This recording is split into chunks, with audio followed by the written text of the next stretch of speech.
요한복음 16장 20절에서 24절까지의 말씀을 다 같이 봉독하겠습니다. 내가 진실로 진실로 너희에게 이르노니 너희는 곡하고 애통하겠으나 세상은 기뻐하리라. 너희는 근심하겠으나 너의 근심이 도리어 기쁨이 되리라. 여자가 해산하게 되면 그때가 이르렀으므로 근심하나 아기를 낳으면 세상에 사람 난 기쁨으로 말미암아 그 고통을 다시 기억하지 아니하느니라. 지금은 너희가 근심하나 내가 다시 너희를 보리니 너의 마음이 기쁠 것이요 너의 기쁨을 빼앗을 자가 없으리라. 그날에는 너희가 아무것도 내게 묻지 아니하리라. 내가 진실로 진실로 너희에게 이르노니 너희가 무엇이든지 아버지께 구하는 것을 내 이름으로 주시리라. 지금까지는 너희가 내 이름으로 아무것도 구하지 아니하였으나 구하라 그리하면 받으리니 너의 기쁨이 충만하리라. 아멘. 성령이 오셨습니다. 인사를 나눕니다. 오늘은 참으로 좋은 날입니다. 우리 모두에게 좋은 일이 일어납니다. 오늘 요한복음 16장 20절로 24절 본문으로 하여서 구하라 그리하면 받으리니 이 같은 제목으로 말씀을 나누기 원합니다. 제목을 한번 따라해 주시기 바랍니다. 구하라 그리하면 받으리니,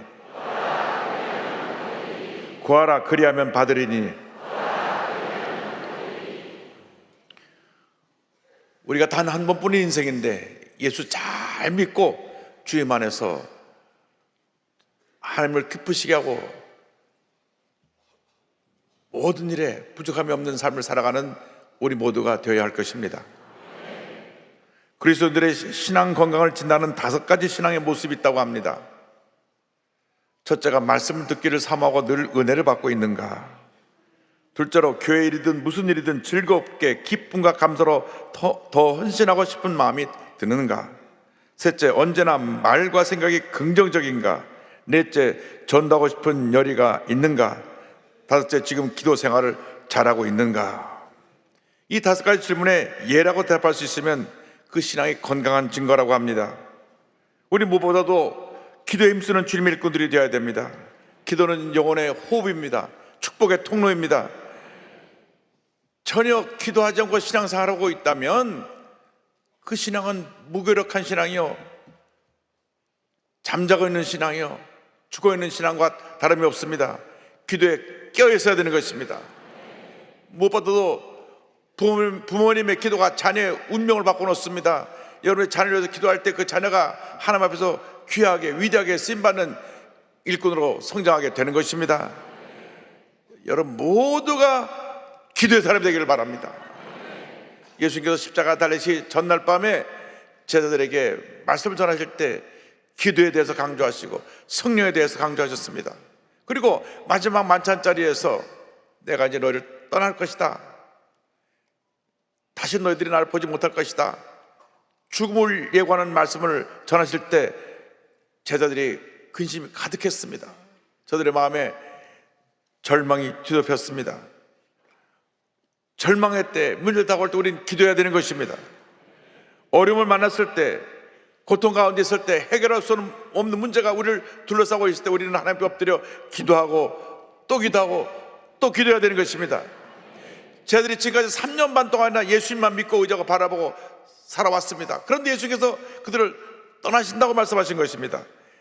요한복음 13장 30절 보니까 베드로가 이렇게 말합니다. 시몬 베드로가 이르되 주여 어디로 가시나이까? 예수께서 대답하실 때 내가 가는 곳에 내가 지금은 따라올 수 없으나 후에는 따라오리라. 지금은 따라올 수 없다는 그 말에 저들이 충격을 받았습니다. 이 말씀은 죽음을 뜻하는 말씀이었기 때문입니다. 제자들에게서 예수님 없이 살아간다고 하는 것은 상상조차 할 수 없는 일이었습니다. 예수님을 떠나면 그 삶 자체는 절망 그 자체였습니다.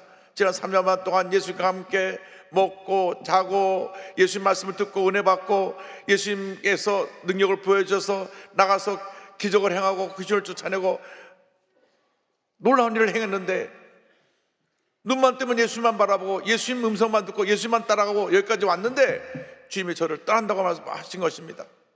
근심이 가득했을 때 예수님께서 말씀하셨습니다. 요한복음 14장 1절입니다. 너희는 마음에 근심하지 말라. 하나님을 믿으니 또 나를 믿어라. 주님 우리 모두에게 말씀하십니다. 너희는 마음에 근심하지 말라. 너희는 마음에 근심하지 말라. 어떤 문제가 다가오고 절망적인 상황에 처했다고 할지라도 근심하지 말고 하나님을 믿으니 또 나를 믿어라. 예수님만 믿고 어져가 나간 여러분 모두가 되기를 바랍니다. 그리고 주님 말씀하시기를 내가 너희를 위해서 영원히 떠나는 것이 아니라 너희 있을 곳을 마련하기 위해서 간다. 믿을 곳을 마련한 다음 다시 내가 와서 내는 곳에 너희를 영접할 것이라. 주님 말씀하십니다. 요한복음 14장 2절 3절입니다. 내 아버지 집에 거할 것이 많도다. 그렇지 않으면 너에게 일렀으리라. 내가 너희를 위하여 거처를 예비하러 가노니 가서 너희를 위하여 거처를 예비하면 내가 다시 와서 너희를 내게로 영접하여 나 있는 곳에 너희도 있게 하리라. 예수님께서 약속하신 말씀대로 저들의 거처를 준비하기 위해서 총회 가신 것입니다. 저들뿐 아니라 우리 모든 그리스도인들의 거처를 주님이 총회에 예배해 놓으시고 때가 되면 우리를 다시 데려가러 오실 것입니다. 그러나 이러한 일이 있기 전에 먼저 예수께서 붙잡혀서 고난을 당하시게 될 것이고 이 고난으로 인해서 저들이 애통하며 주님 앞에 그 고통의 시간을 보낼 것을 주님이 말씀해 주셨습니다. 그런데 저들이 애통하고 고칼하는 시간에 예수 못 박은 사람들은 오히려 기뻐할 것이라고 주님 말씀하십니다. 요한복음 10장 20절입니다. 내가 진실로 너에게 이르노니 너희는 곡하고 애통하였으나 세상은 기뻐하리라. 예수님의 고난과 죽음은 저들에게 있어 큰 충격이었습니다. 예수께서 십자가를 지고 골고다 언덕을 올라가실 때 수많은 무리들이 애통하며 주님 뒤를 따라갔고 특별히 큰 무리의 여자들이 가슴을 치고 울면서 예수의 십자가를 뒤따라갔습니다. 누가복음 24장 27절은 설명합니다. 또 백성과 및 그를 위하여 가슴을 치며 슬피 우는 여자의 큰 무리가 따라오는지라. 여러분 3년 반 동안 오직 주님만 믿고 어쩌고 서들이 살아왔는데 예수님이 십자가를 죽게 됐다고 하는 이 사실은 너무나 큰 충격이고 저희들이 슬픔이었습니다. 수많은 예수님을 따랐던 예수님의 제자들이 많은 여인들이 울며 그 십자가를 따라 올라갔던 것입니다. 그런데 십자가에 달려 죽으심으로 끝난 것이 아닙니다. 3일 만에 부활하심으로 말미암아 그들이 근심이 변하여 기쁨이 된 것입니다.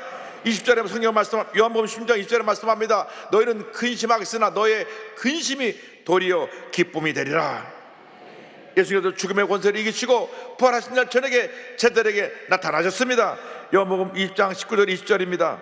이날 곧 안식 후 첫날 저녁 때에 제자들이 유대인들을 두려워하여 모인 곳의 문들을 닫았더니 예수께서 오사 가운데 서서 이르시되 너에게 평강이 있을지어다. 이 말씀을 하시고 손과 옆구리를 보이시니 제자들이 주를 보고 기뻐하더라. 저들이 슬픔이 많아요. 기쁨이 된 것입니다. 예수님을 보고 저들이 크게 기뻐했습니다. 절망의 때 기도하면 절망이 변하여 희망이 될 것이고 슬픔이 변하여 기쁨이 될 것이고 문제가 변하여 우리에게 응답으로 다가오게 될 것입니다. 우리는 주 앞에 기도하는 주님의 백성들이 되어야 됩니다. 우리가 기도하고 또 기도하고 또 기도하면 우리 마음에 염려 건지거지 떠나가 버리고 주님의 신 기쁨이 은혜가 충만하게 넘쳐나게 될 것입니다. 여러분 마음 가운데 기쁨과 평안함이 올 때까지 기도하고 또 기도하고 또 기도해야 되는 것입니다. 여러분 기도하지 않으니까 근심이 더 큰 근심을 가져오고 문제가 더 큰 문제를 가져오는 것입니다. 수많은 문제가 우리를 둘러싸여 있을 때 우리는 기도해야 된다는 것을 알면서도 기도하지 않냐고 이 사람 저 사람 사람을 찾아다니고 내가 문제를 스스로 해결해봤다고 몸부림칩니다. 그럼 문제가 더 커지고 더 깊은 수렁에 빠지게 되는 것입니다. 그때 우리는 기도해야 됩니다. 주여 나를 불쌍히 여겨 주시옵시고 이 고난의 수렁에서 나를 건져 주시옵소서. 기도하고 또 기도하면 반드시 응답은 다가오는 것입니다. 그런데 이 기도를 주 앞에 드릴 때 주님께서 내 이름으로 구하라, 예수님의 이름으로 구하라고 말씀하셨습니다. 요한복음 14장 13절 14절입니다. 너희가 내 이름으로 무엇을 구하든지 내가 행하리니 이는 아버지로 하여금 아들로 말미암아 영광을 받으시게 하려 함이라. 내 이름으로 무엇이든지 내게 구하면 내가 행하리라. 예수님의 이름으로 무엇을 구하든지 주님이 행하셨다고 약속하셨습니다. 이 말씀을 계속 반복해서 또 말씀하십니다. 요한복음 15장 16절입니다. 너희가 나를 택한 것이 아니요 내가 너희를 택하여 세웠나니 이는 너희로 가서 열매를 맺게 하고 또 너희 열매가 항상 있게 하여 내 이름으로 아버지께 무엇을 구하든지 다 받게 하려 함이라. 예수님의 이름을 의지하여 주님께 기도하면 주님께서 그 기도를 들으시고 응답해 주시는 것입니다. 예수님의 이름은 예수님의 존재요, 예수님의 능력이요, 예수님의 권위인 것입니다. 예수님 이름 앞에 모든 세상이 무릎 꿇고 주님의 이름 앞에 경배하고 주님을 찬양했습니다. 빌립보서 2장 9절로 10절입니다. 이름으로 하나님이 그를 지극히 높여 모든 이름 위에 뛰어난 이름을 주사 하늘에 있는 자들과 땅에 있는 자들과 땅 아래에 있는 자들로 모든 무릎을 예수의 이름에 꿇게 하시고, 그렇습니다. 예수님의 이름에 놀라운 능력이 있는 것입니다. 권세가 있는 것입니다. 예수님의 이름의 권세 앞에 모든 세상의 권력들이 다 무릎을 꿇었습니다. 모든 사람들이 예수 이름에 무릎을 꿇은 것입니다. 우리가 예수의 이름의 권세를 의지해서 날마다 기적을 행해야 되는 것입니다. 예수의 이름으로 귀신을 쫓아내고 문제를 해결하고 하나님 놀라운 능력을 나타내는 주님의 교활꾼들이 되어야 하는 것입니다. 예수님께서 승천하시기 전에 제자들에게 주신 말씀이 있습니다. 마가복음 16장 17절 18절입니다. 이 말씀 다 같이 우리가 함께 봉독합니다. 믿는 자들에게는 이런 표적이 따르리니 곧 그들이 내 이름으로 귀신을 쫓아내며 새 방언을 말하며 뱀을 집어 올리며 무슨 독을 마실 따라도 해를 받지 아니하며 병든 사람에게 손 얹은 즉 나리라 하시더라. 아멘. 예수께서 이름으로 귀신을 쫓아내시기 바랍니다. 예수께서 이름으로 새 방언을 말하시길 바랍니다. 예수 그리스도의 이름으로 악하고 흉한 뱀 같은 권세를 다 집어내 던져버리고 세상 사람들이 전해주는 나쁜 말로 내게 정신에 독이 되는 그 독이 들어와도 해를 받지 아니하고 예수의 이름으로 서로는 즉 병자가 고침받고 문제 해결되는 역사가 있기를 주님의 이름으로 축원합니다. 예수 이름의 위대한 권세를 우리가 갖고 있습니다. 여러분 모두가 예수 믿을 때 예수 그리스도의 이름의 권세를 이미 주신 것입니다. 우리가 그 권세를 사용하지 않으니까 우리가 능력이 나타나지 않는 것입니다. 우리가 기도할 때마다 예수의 이름의 권세로 흑암의 권세를 물리치기 바랍니다. 나타난 예수의 이름으로 명하니 부정적인 생각은 떠나갈지어다. 염증은 그 증거는 떠나갈지어다. 저주의 계시는 물러갈지어다. 악한 원수마귀 생각을 물리치시길 바랍니다. 베드로와 요한이 제9시 오후 3시 기도 시간에 성전으로 기도하러 올라가다가 나면서부터 걷지 못하고 구걸하며 살고 있는 한 불쌍한 사람을 만났습니다. 그가 무엇을 얻을까요? 한 분쯤 손을 내밀 때 그때 베드로가 이와 같이 말했습니다. 사도행전 3장 6절입니다. 베드로가 이르되 은과 금은 내게 없거니와 내게 있는 이것을 내게 주노니 나사렛 예수 그리스도의 이름으로 일어나 걸으라. 아멘. 나사렛 예수 그리스도의 이름으로 명하노라 일어나 걸으라 할 때 나면서부터 걷지 못하니까 벌떡 일어나서 꺾고 뛰면서 찬양하며 성전에 같이 들어가게 된 것입니다. 예수 그리스도의 이름의 권세를 우리가 의지해서 귀신을 쫓아내고 문제를 해결하고 하나님의 은혜를 나타내는 여러분 모두 되기를 바랍니다. 절망에 처한 사람을 일으켜 세우고 문제는 사람의 힘과 용기를 주고 우리가 예수님의 이름의 권세로 승리자의 삶을 살아가는 우리 모두가 되어야 될 것입니다. 예수 이름으로 기도할 때 기적이 일어나는 것입니다. 예수 이름으로 기도할 때 하나님의 역사가 나타나는 것입니다. 문제는 무엇입니까?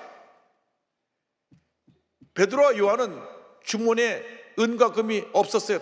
동전 한 푼을 갖고 있지 않았습니다. 그래서 내가 갖고 있는 것은 아무것도 없지만 내게 있는 것, 내가 가진 유일한 것, 내가 가진 나의 모든 것인 예수 그리스도의 이름으로 내가 내게 명하노니 일어나 걸으라. 할렐루야. 그런데 우리는 요즘 주머니에 좀 돈도 있고 너 주머니를 찾아보면 또 크레딧 카드도 있고 뭐가 좀 생겼습니다. 그래서 베드로처럼 은과 금이 없다고 말할 수 있지는 않고 은과 금은 조금 있는데 그다음 문제는 뭐냐? 예수 그리스도의 이름의 권세를 갖고 있지 못합니다. 그러니까 우리가 문제투성이의 삶을 사는 것입니다. 여러분 예수를 믿을 때 이 권세를 이미 주신 것입니다. 이 권세를 갖고 있습니다. 마귀가 전하는 말에 속지 말고 이미 가진 권세를 갖고 물리치시기 바랍니다. 부정적인 생각은 떠나갈지어다. 염려근심 걱정은 떠나갈지어다. 더러운시 물러가라. 질병은 떠나가라. 여러분 외치시기 바랍니다. 우리 순복음의 능력이 무엇입니까? 성령의 능력이요 예수 그리스도의 이름의 능력인 것입니다. 예수께서는 어제나 오늘나 영원토록 동일하십니다. 히브리서 13장 8절에 주님 말씀하셨습니다. 예수께서는 어제나 오늘나 영원토록 동일하시니라. 예수님은 변하심이 없으십니다. 예수님은 그대로이십니다. 문제는 우리의 믿음입니다. 우리 삶 가운데 기도의 능력을 잃어버리고 예수님의 이름의 권세를 잃어버린 우리가 문제지, 예수님은 변함이 없는 것입니다. 우리 교회가 이제 다음 주면 창립 66주년이 됩니다. 불가동 천막교회 때도 우리 예수님 함께 하셨고, 서대문교회도 예수님 함께 하셨고, 여의도 시대에도 예수님 함께하고 계신 것입니다. 그런데 우리의 믿음이 그때만 몰아갔기 때문에 문제투성의 삶을 살고 있는 사람들이 많이 있는 것입니다. 여러분의 믿음을 회복하기를 바랍니다. 여러분의 기도를 회복하기를 바랍니다. 성의 능력을 회복하게 되기를 바랍니다. 원망하지 말고 불평하지 말고 기도하고 또 기도하고 또 기도하고 또 기도해서 예수의 이름의 권세로 날마다 승리하고 또 승리하고 또 승리하시기 바랍니다. 그렇게 되면 주님의 기쁨으로 우리가 충만하게 될 것입니다. 16장 24절입니다. 지금까지는 너희가 내 이름으로 아무것도 구하지 아니하였으나 구하라. 그리하면 받으리니 너희 기쁨이 충만하리라. 예수님의 이름으로 기도할 때 우리 마음에 기쁨이 충만하게 되는 것입니다. 마음의 근심은 우리의 뼈를 마르게 합니다. 잠언서 10장 22절입니다. 마음의 즐거움은 양약이라도 심령의 근심은 뼈를 마르게 하느니라. 그런데 우리 마음을 지켜야 됩니다. 잠언서 4장 23절 말씀대로 모든 지킬 만한 것 중에 더욱 내 마음을 지켜라. 생명의 근원이 이에서 남이니라. 이 말씀을 우리가 기억해야 될 것입니다. 여러분, 마음이 건강해야 되는 것입니다. 여러분, 우리 삶의 가장 큰 문제가 마음이 건강하지 못해서 스트레스를 받아갖고 온갖 질병이 우리를 둘러싸는 그것이 문제인 것입니다. 건강검진 받으러 가면 늘 의사 선생님이 하신 말씀이 있습니다. 스트레스 받지 마세요. 절대 스트레스 받지 마세요. 일주일에 3번 이상 운동하시고 스트레스 받지 마세요. 근데 스트레스 받지 말란 말도 또 스트레스가 또 돼요. 자꾸 스트레스가 우리들에게 다가오니까. 여러분, 스트레스에 대해서 제가 조사해 보니까 만성 스트레스 오는 증상과 병이 비만, 당뇨, 고지혈증, 고혈압, 심혈관 질환, 암, 불면증, 우울증, 인지장애, 치매, 소화불량, 위궤암, 장염, 두통, 허리 통증, 천식, 피부병, 없는 병이 없이 만성 질환은 다 스트레스로 오는 것입니다. 여러분, 올 스트레스를 다 벗어버리고 하시기 바랍니다. 건강하게 될 것입니다. 우리 원로장님들이 이제 스트레스 벗어버리면 100세 이상 다 장수하시게 될 겁니다. 스트레스가 병을 가져옵니다. 의사들은 긍정적인 마음 자세를 가지고 규칙적이고 적당한 식사를 하고 주 3회 충분한 수면과 주 3회 운동을 권면합니다. 그러나 우리 기독교는 무엇보다도 주야로 말씀을 묵상하고 그리고 성의 도우심을 받아 기도해야 되는 것입니다. 그래서 마음의 기쁨과 평안함이 다가와야 됩니다. 마음의 기쁨과 평안이 다가오면 우리 건강하게 되는 것입니다. 늘 주 앞에 기도하고 감사하고 찬양하며 주님께 영광드리는 여러분 모두가 되기를 주님의 이름으로 축원합니다. 예수님의 이름을 가지고 의지해서 믿음으로 기도하면 응답이 다가옵니다. 기적이 다가옵니다. 하나님의 은혜 축복이 임하게 되는 것입니다. 우리 교회 오부 임마누엘 찬양대 대원으로 서로 만나서 2013년 결혼한 진승택, 김유정 집사님 부부가 계십니다. 결혼 후 이 두 부부는 아이를 갖기 위해서 계속 기도하고 노력했는데도 아이가 생기지 않았습니다. 그 기도하는 가운데 저분들이 젊기 때문에 우리가 좀 꿈을 갖고 우리 앞길을 열어가야 되겠다. 그 하나님께서 그 마음속에 베트남으로 가라는 꿈을 주셨습니다. 그래서 2017년 베트남으로 그 이민을 가서 그곳에서 이제 일을 하게 되는데 생각했던 것과 달리 모든 것이 어려웠습니다. 6개월 정도 지났을 때 그것에서 다니는 직장이 본인들의 꿈과 비전과 맞지 않다는 걸 알게 되었습니다. 거기에다가 결혼한 지 4년이 지났는데도 아직 아이가 생기지 않아서 그들은 경제적으로 또 가정에 여러 가지 일로 많은 스트레스가 있었습니다. 그런데 그들이 유일하게 그 스트레스를 이기는 길은 차로 1시간 걸리는 거리에 하노이 순복음교회가 있었는데 그곳에 가서 예배를 드리는 것입니다. 반관수 목사님께서 담임을 하고 계신데 이곳에 가서 주 앞에 나와 통곡하며 울부짖고 짓고 기도하면 마음이 평안해졌습니다. 매 주일 그곳에 가서 예배를 드릴 때 이민생활의 모든 어려움과 문제를 이겨낼 수 있었습니다. 근데 2017년 9월 달에 제가 우리 NGO 구피플과 함께 그곳에 가서 이 보건소도 짓고 학교도 짓는 행사 준공식에 갔었는데, 그 준공식을 마치고 한우수목교에서 특별 성회를 갖게 되었습니다. 그날 예배를 드리고 나서 신유기도 시간에 특별히 오늘 이 중에 아이 없는 사람 하나님께서 아이를 주신다고 할 때 본인들이 아멘으로 그 말씀을 받았습니다. 예배 후에 또 안수기도도 받았습니다. 그러고 나서 그가 다니던 직장을 그만두게 되었는데, 그가 퇴사하기 전에 베트남에 지주한 한국 대기업에 그 지원 서류를 냈었습니다. 몇 달 동안 연락이 없어요. 그래서 지금 있는 회사도 간둬야 되고 이제 거기서 취업도 안 되고 하니까 이제 짐을 싸고 한국에 가야 되겠구나, 그렇게 될 상황에 처하게 됐습니다. 그가 회사를 마지막으로 간두는 날 퇴근 시간 2시간 전에 그 대기업에 서류를 냈던 곳에서 연락이 왔습니다. 당신 서류가 다 통과돼서 이제 합격되었으니까 이제 우리 회사에서 일할 수 있도록 하라고. 할렐루야. 하나님께서 마지막 순간에 그 기도를 들으시고 그를 부르신 것입니다. 만약에 이 합격 통과가 늦었더라면 짐 다 싸고 한국에 돌아와가지고 다시 그 자리에 딴 사람이 찾았을 것입니다. 그래서 그들의 주님 앞에 너무 은혜 감사해서 또 기도하고 또 기도하는 가운데 하나님께서 9년 만에 드디어 아이를 주셨습니다. 온유라고 하는 아이를 주셔서 올해 초 그곳에 학교와 병원을 준공하는 예배 갔었을 때 이 아이 온유를 데리고 와서 함께 기도를 받았습니다. 우리 하나님은 살아계십니다. 우리 하나님 우리의 기도를 들으십니다. 여러분, 기도의 사람들이 되길 바랍니다. 꿈꾸는 사람들이 되길 바랍니다. 믿음의 사람들이 되길 바랍니다. 꿈꾸고 믿고 기도할 때 반드시 기적은 일어나게 될 것입니다. 여러분, 우리가 기도하는 사람이 되어야 됩니다. 예수 믿고 나서 기도하지 않으니까 온갖 문제가 나를 둘러싸서 나를 짓누르는 것입니다. 여러분, 깨어서 기도하시기 바랍니다. 믿음으로 기도하시기 바랍니다. 주님께 부르짖어 기도하시기 바랍니다. 여러분, 우리가 기도할 때 기적이 일어납니다. 여러분을 위해서, 여러분 가정을 위해서, 교회를 위해서, 이 나라 민족을 위해서 기도하는 여러분 되기를 바랍니다. 거룩한 꿈을 갖고 기도할 때 하나님의 놀라운 역사가 우리 모두에게 나타나게 될 것입니다. 날마다 거룩한 꿈을 꾸시기 바랍니다. 꿈을 붙잡고 믿음으로 기도하시기 바랍니다. 예수의 이름으로 기도할 때 응답이 다가올 것입니다. 기도하겠습니다. 사랑과 은혜와 자비가 무한하신 하나님 아버지, 눈 깜짝할 사이에 지나가는 인생길에서 예수 믿게 해주신 것을 감사합니다. 예수 믿고 우리가 복받은 인생을 살기 위해 기도의 사람이 되기 원합니다. 믿음의 사람이 되기 원합니다. 날마다 믿음으로 기도하며 하나님의 놀라운 은혜를 체험하는 우리 모두가 될 수 있도록 은혜 내려 주옵소서. 예수님의 이름으로 기도 올리옵나이다. 아멘.